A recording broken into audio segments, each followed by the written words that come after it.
Ce que l'on perçoit de façon forte, c'est que le monde de l'entreprise et ce monde politique est déconnecté. Moi, je suis étonnée d'entendre des chefs d'entreprise et des patrons importants qui ont des entreprises de 50, 150 salariés, ce qui est loin d'être négligeable aujourd'hui à Perpignan, et qui finalement n'ont jamais rencontré le maire, n'ont jamais eu l'occasion de leur dire aux politiques quelles sont leurs attentes et leurs besoins.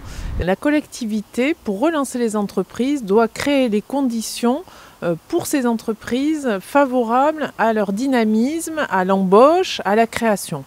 Donc ça passe notamment par une fiscalité la plus allégée possible sur ces entreprises. Si la ville et l'agglomération augmentent en permanence les impôts, ça n'attire pas de nouvelles entreprises et ça ne permet pas à celles qui sont sur le territoire de se développer.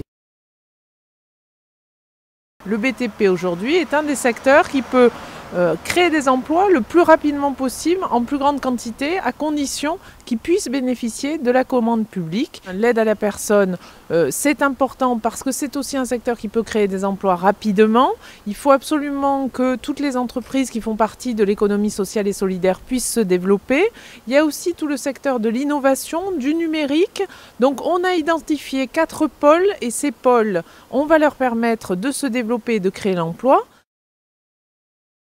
Avec la liste Perpignan Équilibre, nous proposons en 6 ans, durant la durée du mandat, de permettre la création de 10 000 emplois dans les entreprises perpignanaises. Parce que, on est bien d'accord, tout le monde ne peut pas trouver du travail à l'intérieur de la ville ou de l'agglomération. Ce n'est pas l'emploi public qui va permettre de dynamiser. Au contraire, il faut diminuer les dépenses de fonctionnement, donc diminuer aussi le nombre de fonctionnaires et d'employés à la ville et à l'agglomération pour permettre justement à la ville et à l'agglomération de faire des investissements qui va dynamiser l'emploi privé.